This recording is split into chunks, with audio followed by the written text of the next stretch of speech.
Martes de 15 a 16 horas comienza Prohibido Olvidar por la FM 101.9 en Mar del Plata, con Pablo Aceto, Fede Garrido en la operación técnica y quien habla, Gloria Álvarez. Como ya dije, por la FM 101.9, y vamos a saludar ahora a Pablo Aceto. ¿Qué tal, Pablo? Muy buenas tardes.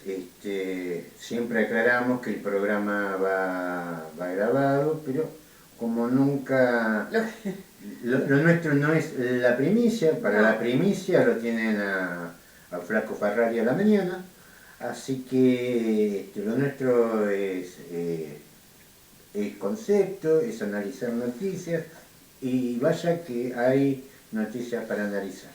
Muy bien. Como siempre digo, mientras preparamos la columna de Alberto Cortés, vamos a contar el programa de hoy. Vamos a decir que la columna de Cortés se llama Los dilemas de la Argentina. Europa se prepara para un eventual corte de gas por parte de Rusia. La situación del Estadio Minela. El municipio de General Pueyrredón, ¿a quién favorece? Subsidios, ¿qué pasa si se vence el plazo y no te anotaste? Central 9 de julio, memoria y trámite presencial para la segmentación tarifaria, ¿cuándo comienza? Bueno, si no tenemos tiempo para desarrollar esto, lo haremos un poquito más cortito. Y la columna de Pablo Aceto se llama Los izquierdistas, la calle Pou, Bolsonaro y el presidente de Paraguay, Mario Abdo Benítez, pidiendo no nos dejen afuera. Muy bien, Pablo, entonces comenzamos con la columna de Alberto Cortés. La renuncia de Martín Guzmán, por la forma en que se produjo, sin aviso previo al presidente, con tiempo para preparar una transición, generó una crisis importante. Fue también una oportunidad para que los sectores enfrentados en el frente de todos, con una puja que en buena medida se concretaba a través del respaldo o la crítica al exministro, coincidieran en un nombre de consenso para reemplazarlo. Los primeros anuncios formales de la nueva ministra, sin embargo, generaron niveles importantes de insatisfacción. Por el lado de los movimientos sociales y de todas las estructuras más vinculadas a los trabajadores formales e informales, y también preocupación por el lado del cristianismo. La nueva ministra asumió en medio de importantes presiones de la derecha económica y política para forzar una devaluación, un default de la deuda en pesos o ambas cosas. En definitiva, algún resultado catastrófico que no solamente asegurara el fin del ciclo del frente de todos, sino que además golpeara a la sociedad argentina, sobre todo a la de abajo, con contundencia tal que la predisponga a recibir a la fuerza política que aparezca como la opción distinta y contrapuesta a los que él gobierna, y a aceptar cualquier receta que esa opción proponga, por antagónica con los intereses sociales mayoritarios que sea. Aunque los medios hegemónicos exageran la importancia de los problemas económicos del gobierno, estos existen. El dólar blue representa operaciones diarias por 3 millones, mientras el dólar oficial lo hace por 1000. El oficial, y no el blue, es el que determina la incidencia real del valor del dólar en los costos de lo importado o con componentes importados, igualmente con el valor de lo exportable. Pero su desproporcionada propaganda por esos medios genera expectativas o temores de una devaluación que aspira a autocumplirse. En el muy improbable caso de que tal devaluación del dólar oficial ocurriera, sí acarrearía consecuencias aún mucho más catastróficas sobre el nivel de vida de los sectores populares a través de una aceleración mayor de la inflación y eventualmente una hiperinflación. Por ello, es comprensible que la ministra en su primera exposición buscara prioritariamente calmar esas expectativas, siendo la rotunda desmentida de una eventual devaluación su definición más importante. Estuvo acompañada por otras que en términos generales apuntaban a garantizar la búsqueda de un equilibrio fiscal, palabras que suelen ser tranquilizadoras a los oídos de ciertos decisores económicos, cuyas cabezas están formateadas en una falsa dicotomía entre populismo y ortodoxia económica, donde en gran medida el primer término se asocia a políticas distributivas del ingreso y su supuesto contrario a bajar el déficit del Estado. El déficit del Estado se puede reducir por dos caminos: recortando gastos estatales, lo que suele implicar en las experiencias históricas reducir principalmente prestaciones sociales, es decir, perjudicar a los sectores sociales más débiles, o bien aumentar los ingresos del Estado. Lo primero es lo que los gobiernos suelen tener más a mano. Dentro de ello, la segmentación tarifaria de la energía no es de por sí una medida regresiva, pero que termine siéndolo o no, va a depender enormemente de cómo se lleve a cabo. Que los que realmente terminen perdiendo los subsidios que nunca debieron haber tenido sean los sectores de mayor poder económico es acertado. Pero, según sea su implementación, podrían terminar también cayendo en la volteada, a las zonas grises y los errores de puesta en ejecución muchos sectores populares y medios. Más grave aún es el congelamiento de todas las vacantes del Estado, lo que significa frizar la situación de muchísimos trabajadores precarios actuales del Estado que ven alejarse la perspectiva de pasar a condiciones de revista normales, incluso cuando esos pases estaban comprometidos desde hace tiempo y vienen con retraso. Alarmó particularmente la ausencia en esta primera exposición de medidas que apunten a la redistribución del ingreso, que debe ser el primer punto hoy de la agenda de cualquier gobierno democrático. Es cierto que la más importante medida posible en esa dirección es reducir la inflación. Respecto de esto, además de buscar impedir cualquier shock devaluatorio inflacionario, solo le menciono como posible herramienta en esa dirección la reglamentación de la Ley de Defensa de la Competencia. Habrá que ver si se hace y se utiliza efectivamente o no como herramienta antiinflacionaria. En la dirección del aumento de los ingresos del Estado, tanto nacional como subnacionales, se explicitó la intención de actualizar las obligaciones fiscales que, junto con las alícuotas que se fijan por leyes que requieren mayorías parlamentarias, son las que determinan cuándo terminarán pagando los propietarios de los inmuebles de todo el país en este concepto. Recoge una medida impulsada por la misma ministra cuando ocupó un puesto similar en la provincia de Buenos Aires hasta 2015. La mayor parte de las veces suele pensarse en aumentar o crear impuestos cuando se habla de incrementar los ingresos tributarios estatales. Sin embargo, en un país con muy elevada evasión y ilusión fiscales, lograr aumentar significativamente los impuestos que efectivamente se cobran dentro de los establecidos por leyes ya vigentes puede ser tan o más significativo económicamente que los cambios de leyes. Esta reducción de la evasión, sin embargo, es un proceso progresivo que ya está impulsando la FIP y no cambia de un día para otro por anuncios de un ministro. Sí puede modificarse por la decisión de este o de esta de acelerarlo o frenarlo. Cuando las mayorías parlamentarias son esquivas para modificar las leyes impositivas, desde el punto de vista económico, este puede ser el camino más viable. Ello no exime del deber de dar todas las batallas políticas necesarias en el Parlamento para impulsar impuestos más justos, aunque se pierdan, si sirven para poner en evidencia el carácter retrógrado de sus opositores. Puede ser entendible el sesgo tranquilizador de los mercados de los primeros anuncios de una ministra asumida en medio de un intento desestabilizador de golpe de mercado. Lo que es absolutamente inaceptable es que en las semanas siguientes no se vayan tomando además medidas concretas y eficaces para detener los abusos remarcatorios, comenzar a revertir la inflación y aliviar con medidas redistributivas la situación de los sectores más castigados. Esto es lo que está aún por verse y determinará si se está ante un mero continuismo de Guzmán y su subordinación al acuerdo con el fondo, incompatible con los intereses de la mayoría del pueblo argentino, o en una etapa diferente. Mientras tanto, es obvio que los sectores populares no pueden quedarse sentados a esperar esas definiciones. La única posibilidad de torcer el rumbo en el sentido de políticas coherentes con lo prometido en el compromiso electoral de 2019 es salir a las calles, y eso han comenzado a hacer. En otro escenario, la justicia moldeada tramposamente por Macri, de acuerdo a sus intereses, ha dado una nueva muestra de su carácter corrupto.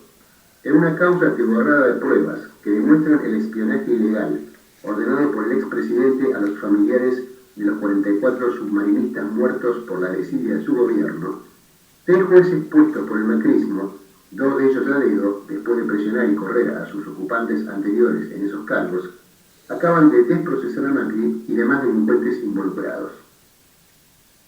Un país con sus riquezas naturales y humanas intactas, pese a las complejidades de la situación internacional, puede tener un camino que no sea albergar e incrementar niveles históricamente pico de pobreza y de descomposición en sus instituciones, particularmente las judiciales. El camino para lograrlo claramente no es el del neoliberalismo con el que llegamos hasta aquí, sino uno opuesto.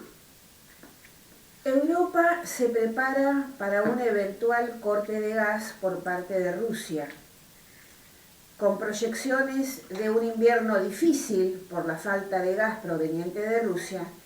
Europa contempla medidas de ahorro para almacenar suministro suficiente. Con el conflicto bélico todavía vigente entre Rusia y Ucrania y las hostilidades entre el país presidido por Putin y el resto de sus aliados occidentales, los países de Europa comienzan a preocuparse por su seguridad energética, ya que se espera que haya un corte del suministro de gas ruso a través del gasoducto Nord Stream 1. A esto además hay que sumar que la transición hacia fuentes de energía renovables para garantizar la continuidad productiva aún está incipiente y avanza a paso muy lento. Lo cierto es que el Parlamento Europeo había avanzado para intentar conseguir un embargo total al gas y al petróleo rusos, pero ahora el Kremlin parece tener a su disposición lo que el presidente de Francia, Emmanuel Macron, considera un arma de guerra. Las últimas medidas de Bruselas, la sede central de la Unión Europea, contemplaban limitar el uso del aire acondicionado a 25 grados en plena ola de calor en Europa y la calefacción a 19 grados para reducir el consumo de gas, que podría comenzar a faltar muy pronto en el continente europeo. Mantenimiento del gasoducto Nord Stream 1. El gasoducto que lleva la energía rusa a Europa ingresó en un periodo de mantenimiento de 10 días, aunque desde Occidente ven con mucha suspicacia las intenciones de Moscú de reabrir las válvulas el 21 de julio. De hecho, debido a las sanciones de los aliados a Rusia por su invasión a Ucrania, la empresa de gas estatal rusa Gazprom no podría recibir una turbina necesaria desde Canadá. Dinamarca y Polonia son los países de Europa con mayor capacidad de almacenamiento de gas. España y Francia también cuentan con los recursos para cumplir con este objetivo, y algunos de los países que podrían tener más complicaciones por su alto nivel de dependencia del gas ruso son Alemania y Austria. Sí, el mismo Alemania está reclamándole a Canadá por esa turbina. Lo que se la tiene que enviar a Rusia. Que se la tiene que enviar a Rusia. Ahora, claro, el tema, si la Unión Europea envía refuerzo, envía armas a Ucrania contra Rusia, a ver, ¿y Rusia le va a dar el gas para que estén calentitos? Es una no tiene mucho sentido. Aparte, el corte de gas que se da, porque los trabajos del Nord Stream 1 fueron planificados. De hecho, se hace en el verano claro. boreal. jamás se tendría que haber cortado el suministro si Alemania hubiera habilitado el Nord Stream 2. Así que bueno, una serie de errores por parte de los gobiernos de Alemania, ¿no? Serie de errores en toda la comunidad europea Sí. a bailar al ritmo de los intereses norteamericanos. Hoy Alemania, la crisis alemana es realmente profunda. Está en su balanza comercial negativa, producto de tener que comprar energía a los norteamericanos, que es más cara. Realmente esto no se ve desde finales de la Primera Guerra Mundial, esta situación en Alemania, lo cual compromete mucho su industria, teniendo en cuenta que Rusia está cerrando negocios en todo el mundo con aquellos que no estuvieron en la sanción, con hidrocarburos más baratos. Es decir, China, la India, Brasil van a tener energía más barata que los europeos. Eso pone en una situación muy compleja especialmente a Alemania. Bueno, venimos a Mar del Plata. El estadio Minela, sin informe técnico ni presupuesto para avanzar con las obras de mantenimiento. La tribuna techada continúa clausurada ante la posibilidad de que el techo se derrumbe. Los serios problemas de infraestructura y la decisión de no destinar presupuesto para mejorarlo hacen que la situación sea cada día peor. A fines de septiembre del año pasado, y por una exigencia de la Agencia de Prevención de la Violencia en el Deporte, APREVIDE y bomberos, la platea techada del Estadio Minela fue clausurada por fallas estructurales. En consecuencia, los hinchas y gran parte de la prensa no pueden concurrir a ese sector de la tribuna. Se generaron diversos proyectos en el Consejo Deliberante para que se realice un informe técnico que determine los problemas que tenía el techo de la tribuna. Durante la apertura de sesiones del Consejo Deliberante, el intendente Montenegro dijo que se estaban realizando arreglos en el Minela, pero desde la oposición dicen que nada de eso se cumplió porque hay que tener el informe técnico antes de realizar algún trabajo. Después de muchas presiones, la municipalidad encargó el informe a la Universidad de Mar del Plata. En total, el costo del informe final ascendía a unos 20 millones de pesos. Con ello se sabría qué obras hay que realizar en el estadio. El precio se bajó finalmente a 13 millones de pesos. El gobierno comunal no puso esa partida en el presupuesto de este año y tampoco encargó el informe técnico. Sin ese informe no hay posibilidad de obra.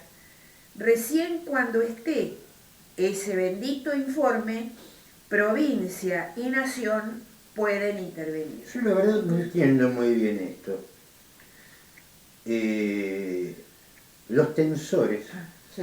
y esto es de fábrica, porque son los mismos tensores o similares que se usaron en el mirador del Parque de la Costa en Buenos Aires. Sí.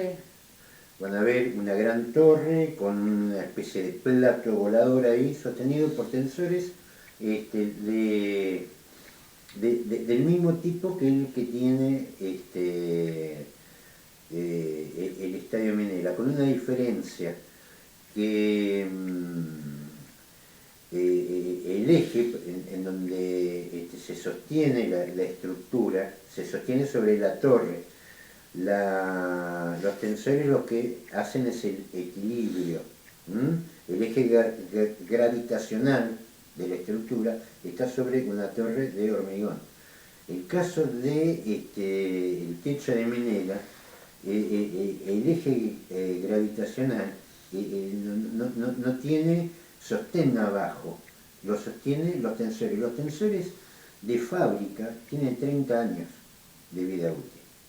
¿Y los del Estadio Minela cuánto tienen ya? No, yo estoy hablando del Estadio Minela que también están vencidos, tienen 30 años de vida útil y hay que cambiarlo a los 30 años.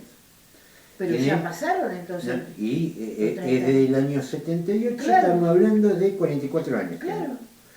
Entonces, no sé qué, está bien, hay que hacer un informe técnico, por ahí evaluar otra solución, pero realmente no hay mucho por dónde buscar, porque están los planos originales.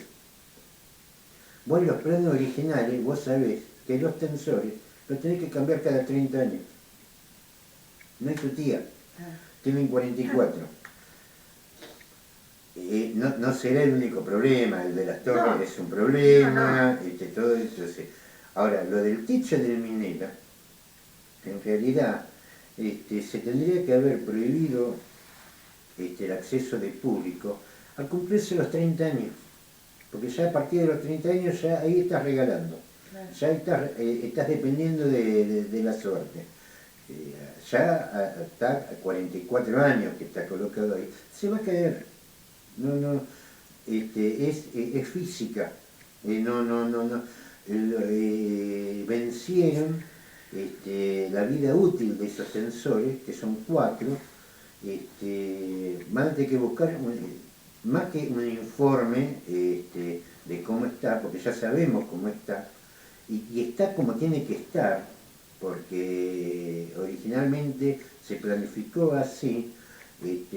Por ahí buscarle otro tipo de solución al problema de la techada. Por ahí la techada hay que sacarla y reemplazarla por otra cosa.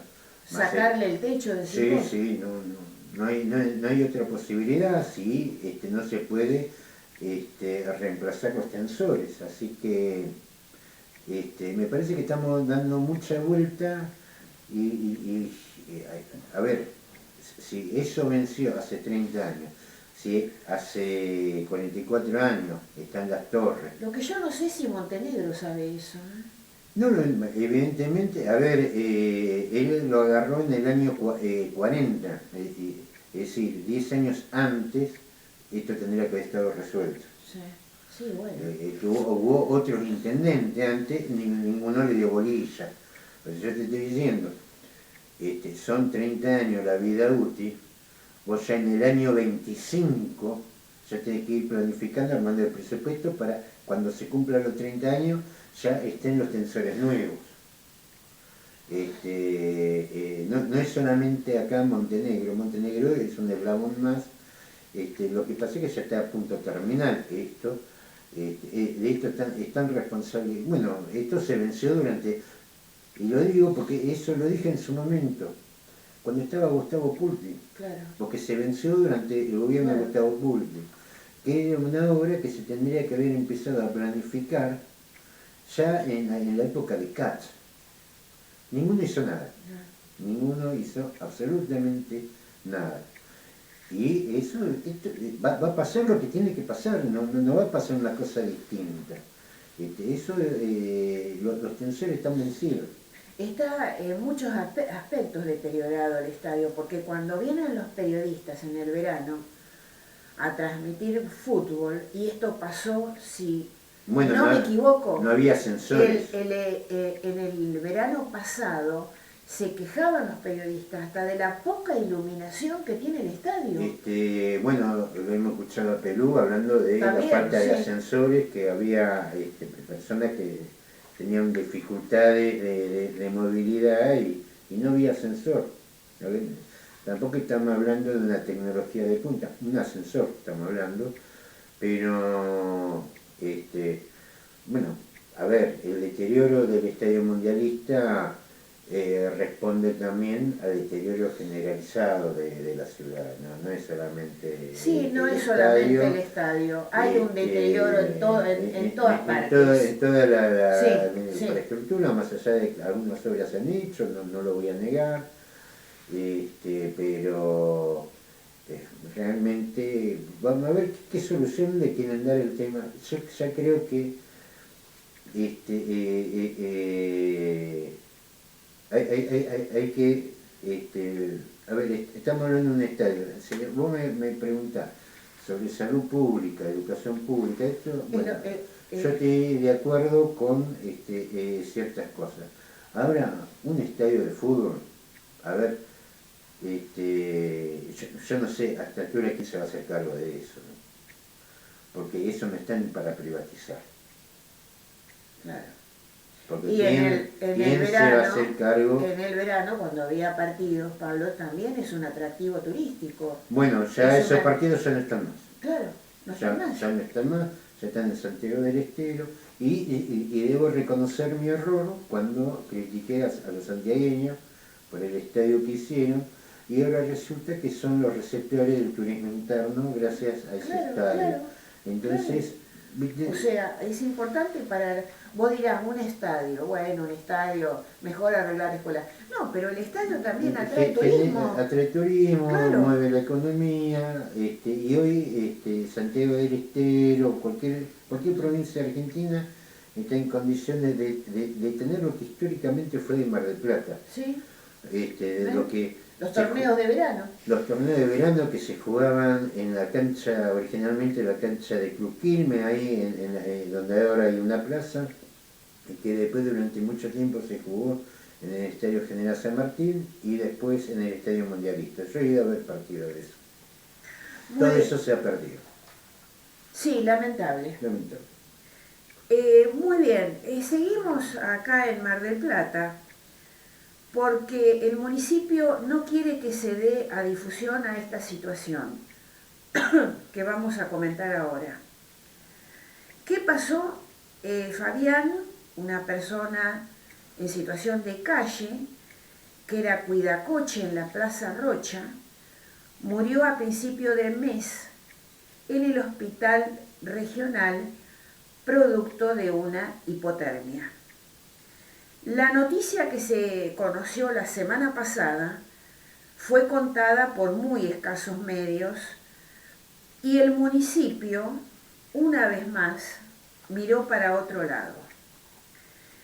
Se intentó hablar con Gerardo Micas, jefe del departamento del área de asistencia crítica y urgencias sociales de la Secretaría de Desarrollo Social, pero no hubo ninguna explicación. También desde la Secretaría de Prensa Municipal no se dio ninguna explicación, silencio. Un funcionario de esta área dijo que en realidad esta persona en situación de calle, Fabián, había fallecido de un golpe en la cabeza, que murió por eso, no por frío. Entonces, si es así, ¿por qué no decirlo y aclararlo?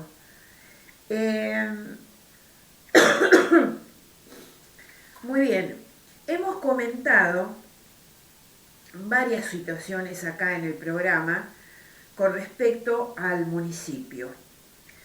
Situaciones que lindan con la corrupción, por ejemplo, cuando en el Consejo Deliberante se le condonó o perdonó una deuda importante a la Iglesia Católica de Mar del Plata, una deuda de OCE, de obras sanitarias.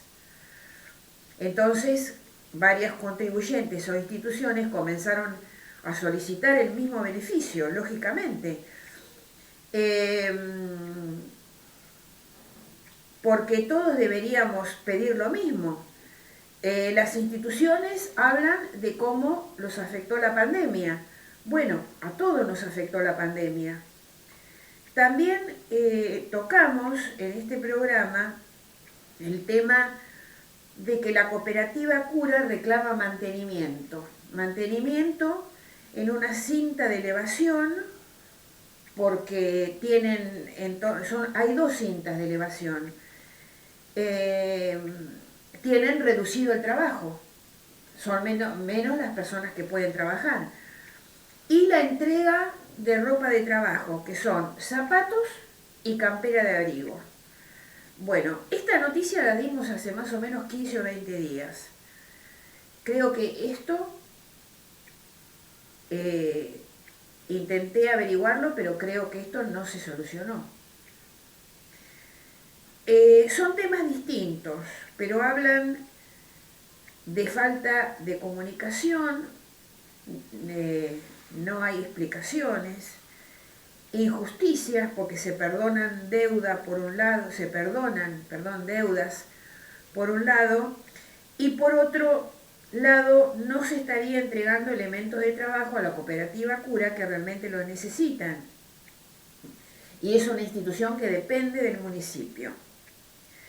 La pregunta es, ¿se está favoreciendo a las personas o se dirigen los recursos a las áreas de mayor influencia política?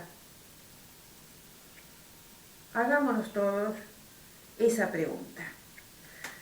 Muy bien, Pablo, dejamos acá y vamos a tu columna que se llama Los izquierdistas en la calle Pou, Bolsonaro y el presidente de Paraguay, Mario Abdo Benítez, pidiendo no nos dejen afuera. ¿Es así? Brasil, y más allá de la relación que hay entre argentinos y uruguayos, que uno francamente no, cuando se encuentra con un uruguayo es muy difícil diferenciarlo de un argentino. En lo político, especialmente en política exterior, es mucho más, está mucho más mucho más vinculado, por lo menos en los rumbos que lleva adelante cada uno, entre Brasil y Uruguay. Los ejemplos son muchos. No Argentina y Uruguay. No. Siempre fue, bueno, la independencia uruguaya está pactada con Brasil, no con la Argentina. Hay un pacto con la Argentina, pero en realidad estaba ocupada por Brasil, ¿no? Porque Uruguay formaba parte del virreinato del Río de la Plata. Pero pasaron muchas cosas. Sí. Pasaron Sí. cosas, diría Macri. Sí. Pero siempre la política exterior uruguaya, la macroeconomía uruguaya, siempre estuvo mucho más vinculada o mucho más relacionada con Brasil. Podríamos decir lo mismo con Paraguay. Ahora, a ver, esto que uno dice, están más vinculados brasileños con uruguayos, y puede sonar como una especie de traición, o por ahí se trata de que nosotros hacemos disparate. Sí, puede ser. El primer camino que llevaron juntos fue las firmas en el año 44 de los acuerdos de Bretton Woods, que son en definitiva de donde salió el Banco Mundial, el FMI, donde se estableció que la moneda de transacción sea el dólar norteamericano. Ellos agarraron, fueron los primeros en firmar, ellos, Bolivia, Paraguay. La Argentina firma el acuerdo de Bretton Woods en el año 56, que lo firma el presidente de facto Pedro Eugenio Aramburu. Y hoy son los mismos que salen hacia otro camino. El caso de, si hubiera estado en Brasil Lula de presidente y dijéramos, hay un fuerte acercamiento comercial con, con Rusia, todos dirían, claro, los izquierdistas, no, en Brasil está Bolsonaro. Yo me acuerdo cuando asume Bolsonaro, él decía, él con los chinos no quería saber nada porque él viene por los grupos evangelistas y todo eso, entonces los chinos eran comunistas, eso le duró poco tiempo, empezó a relacionarse con China también, y lo que decir un acuerdo de libre comercio con China, uno diría si estuviera Pepe Mujica o la izquierda uruguaya, no está, no está Pepe Mujica, está en la calle Pou. Esto también, ahora vamos un poco a analizar un poco a fondo y uno ve que cómo reacciona la política argentina ante estos hechos y te das cuenta quién es el que gobierna el país. La calle Pou está y ya decidido en firmar lo mismo que firmaron el Bretton Woods, y no es exactamente la izquierda uruguaya, o por ahí están a la izquierda de Fernández, la calle Pou y Bolsonaro. Puede ser. Podríamos decir que eso, Puede ser. que están firmando están concretando, y ya está concretado, ¿no?, un tratado de libre comercio con China. Lo de Brasil no llama la atención porque Brasil ya forma parte del BRICS. Y parten de una lógica, eso no le importa si los chinos son comunistas, son hincha de Boca o de Peñarol de Montevideo. El tema de lo que se llama economías complementarias, que es lo que tiene Sudamérica con Asia. Complementarias, ¿por qué? Digo, si vos comercializás zapatos, ¿a quién vas a ir a buscar? ¿A otro zapatero para venderle tus zapatos? No, vos buscás al que hace pan, entonces vendés tu zapato por el pan, y cuando vas a buscar otro vas por ahí el que hace ropa, entonces con los zapatos y algo del pan va y negocia con el que hace ropa. Y esas son economías complementarias, cosa que no ocurre con Estados Unidos. ¿Por qué? Porque lo que produce Sudamérica también lo produce Estados Unidos, es decir, somos competidores, no somos economías complementarias. Hay muchos muchachos que son, que lo han entendido, que se dedican a, por ejemplo, a la cría de ganado, que vos le decís, y no son exactamente tampoco de izquierda, pero vos le decís de romper relaciones con China, te dicen ni loco. ¿Por qué? Porque ¿a quién le van a vender producción ganadera? ¿A los norteamericanos que también se dedican a eso?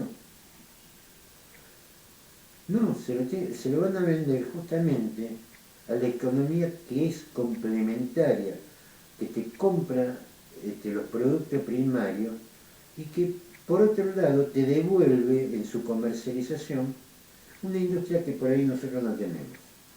Y en este sentido Brasil ha sido muy coherente en el tiempo, esté el presidente que esté. Lo mismo pasa en Uruguay. ¿Qué es lo que pasa? ¿Cuál es la diferencia entre Brasil, Uruguay y la Argentina? Es que las políticas de Estado están institucionalizadas. No es Bolsonaro el que cambió. Fue Brasil que le pegó un cachetazo a Bolsonaro en la nuca, enderezada para acá, porque esto, vos tendrás problemas con los comunistas, pero son los que nos compran. Y lo mismo pasa con Uruguay. Los acuerdos con los chinos, que es los chinos que hacen puerto en Montevideo, la pesca china, son de la época del Frente Amplio Progresista.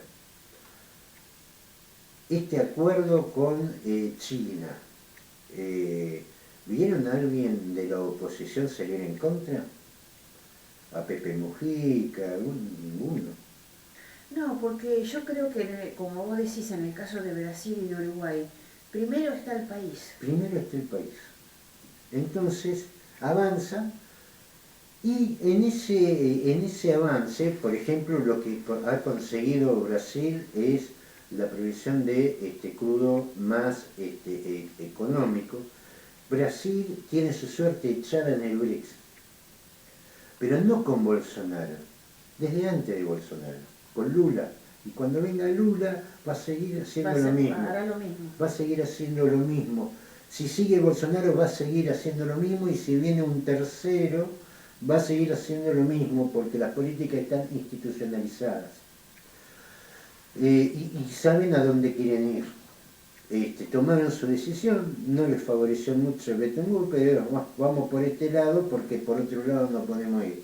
Y hoy los principales, lo que en el 44 fueron los principales aliados norteamericanos, ahora son los principales aliados en Sudamérica de Rusia, China, la India. ¿Por qué? Porque aparte son mercados enormes, son todos productores de alimentos. ¿Qué mejor que esos tipos de mercados para Brasil y para Uruguay? Y aquí entro también en una cuestión, porque ¿viste? Acá se ha vivido en una grieta sobre Guzmán, sobre la nueva ministra de Economía, que nunca me sale el nombre. ¿La de Argentina? Sí. Silvina Batakis. Batakis, buena muchacha. Pero acá no se habla de quién realmente gobierna este país y que es el principal operador para que Uruguay no firme el Tratado de Libre Comercio con China, el cual está apoyado por Brasil y por Paraguay. Paraguay no se quiere quedar afuera, porque también es productora de alimentos. Y no le va a vender sus productos a los norteamericanos, se lo va a vender a los chinos, a los hindúes, a los rusos. Y el principal promotor, que para eso lo lleva a Cafiero como mascarón de prueba, es Gustavo Vélez. El tipo que gobierna este país es Gustavo Vélez. Es el agente que que está acá en el país dirigiendo la macro, es la que decide quién hace negocio con Argentina o no, y está acá para detener los negocios entre Argentina, Chile, China, la India y Rusia. La Argentina decidió, fíjate, decidió sumarse al boicot, que no se sumó ni Brasil, ni Paraguay, ni Uruguay, que es, por ejemplo, acceder al mismo gasoil barato que ofrecía Rusia, que se lo vende a Brasil. Claro. Entonces nosotros vamos a comprar más caro. Y esas son decisiones de fondo. Después, lógicamente, en la chiquita, Vélez no se mente. Arreglate con lo que sobra. Pero realmente el verdadero ejecutor, que nadie lo nombra, No. es Gustavo Vélez. Es Vélez el que está manejando el país. Y es Vélez que utiliza a la Argentina, recordemos, fue Fernández a decir que la Argentina podía ser la puerta de entrada de Rusia a Sudamérica, Rusia teniéndola a Brasil, claro, muy bien, y después salió en todos los foros internacionales a jugar en contra y a sumarse al bloqueo a las sanciones. Y entonces nosotros ahora salimos a comprar gasoil más caro, hacemos lo mismo que los alemanes. Los alemanes no aprenden que contra Rusia no pueden, siempre que juegan contra Rusia no aprenden. Y nosotros siempre vamos en contra de la corriente. No sé si fue acertado o desacertado, porque en ese momento estaba Perón en el gobierno, había empezado Edelmiro Farrell, en el 44 estaba Edelmiro Farrell cuando se hizo los acuerdos de Bretton Woods, y después siguió Perón. La no firma de ese tratado le costó el gobierno, Perón fue por eso que lo derrocaron a Perón, no por otra cosa. Pero la verdad que es muy difícil decir si Perón ahí se equivocó o no. Lo que sí es claro que cuando nuestros socios o nuestros vecinos agarran para un camino, nosotros agarramos para el lado equivocado o para el lado contrario. Después veremos si estamos equivocados o no. Quiere decir que dentro del Mercosur Argentina está sola.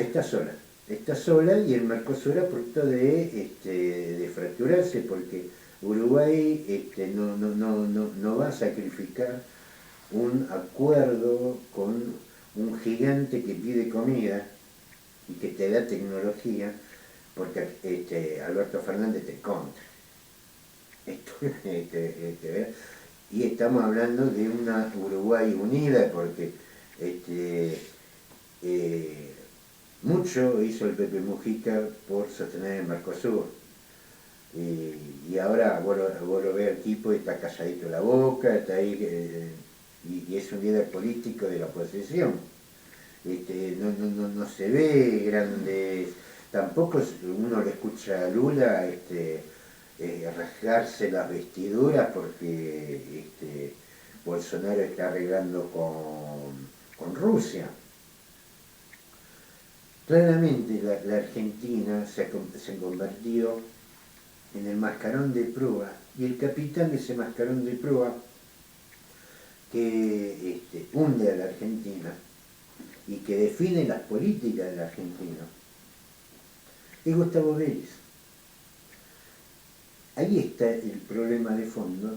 ¿Y por qué? Porque es el delegado de un imperio decadente. De Estados Unidos. Exactamente, que al igual que a Europa nos está llevando al colapso. Ya veníamos mal también de la época de Gustavo Vélez cuando estaba con Menem, no por algo estuvo con Menem.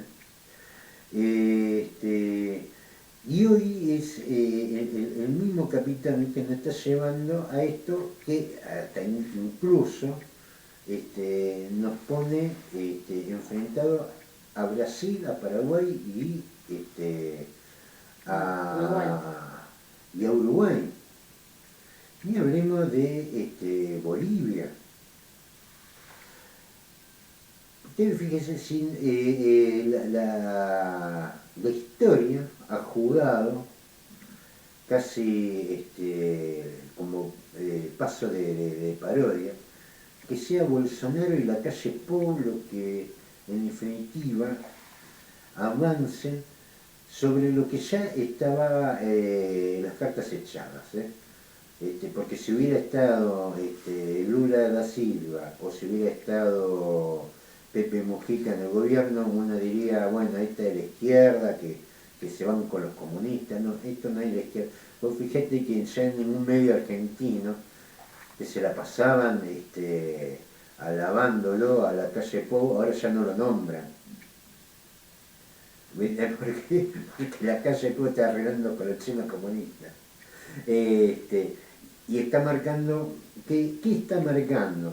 ¿Que se va a hacer comunista? No, la calle Pou no se va a hacer comunista.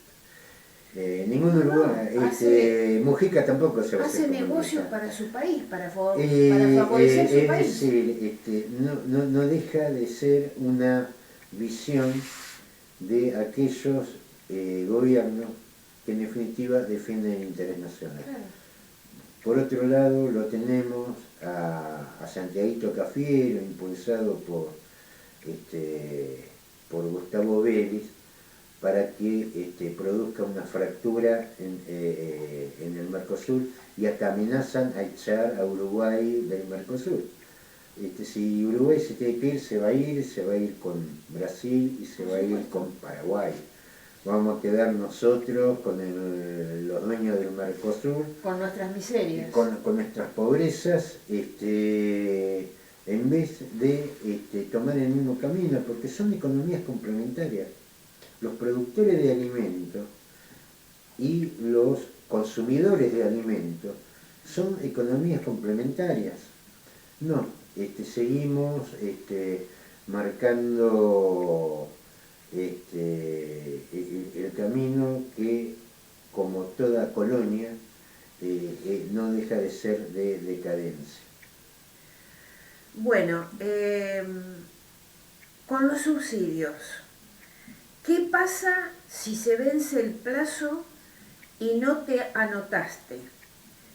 Sabemos que para los documentos terminados en 0, 1 y 2, te tenés que anotar entre el 15 y el 19 de julio, los finalizados en 3, 4 y 5 entre el 20 y el 22 de julio, y el resto de los DNI terminados en 6, 7, 8 y 9 entre el 23 y 26 de julio. El secretario de Energía de la Nación, Darío Martínez, dijo que la inscripción para acceder a los subsidios en las tarifas de los servicios de gas natural y luz estará disponible todo el mes de julio, pero pidió que las personas completen el formulario lo antes posible. Todo el mes de julio. Entonces, estamos 19 de julio, maestro. Mañana, sí. Bueno, estamos grabando luna en la noche, mañana va a ser 20 de julio, no es todo julio. Bueno, sí, los días que restan de julio. Los días que restan de julio, sí. papá. Bueno, entonces, quienes no se inscriban en julio, si vos no te pudiste anotar el día que te tocaba de acuerdo a tu DNI, tenés todo el mes de julio. Pero si vos no te pudiste tampoco anotar en julio, vas a perder el subsidio, tanto en la tarifa de gas como en la de luz. ¿No? ¿Quedó claro? Yo, acá el gobierno se está jugando mucho.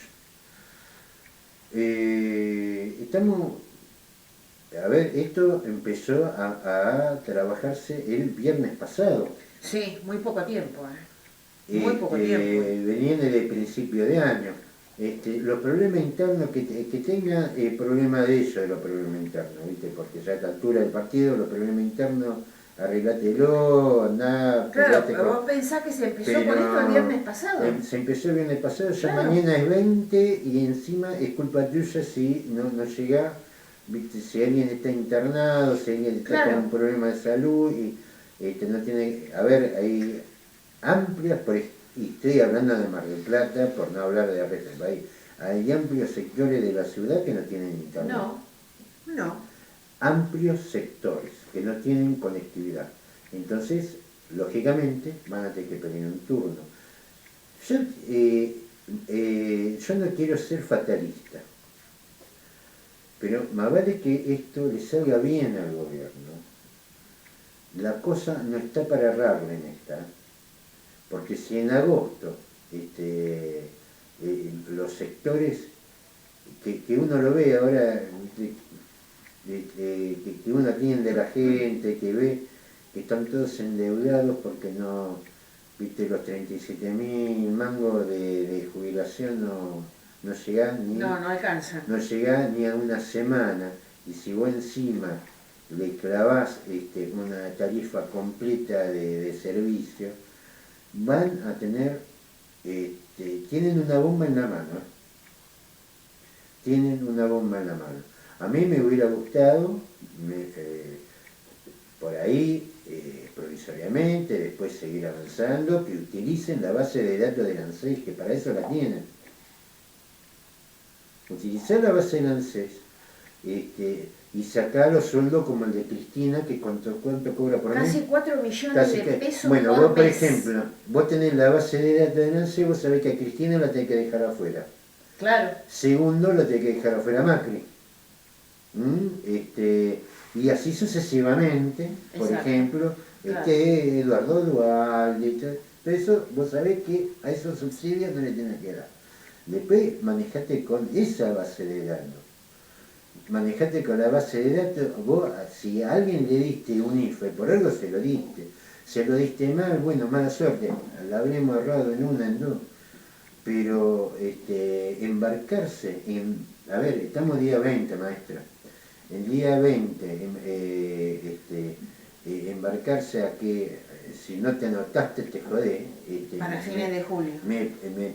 Para el mes de julio. Dentro de 10 días. Mes de julio empezamos Claro. el día, ¿qué fue? 17, el viernes. 15. Fue 15 el viernes, en 15 días.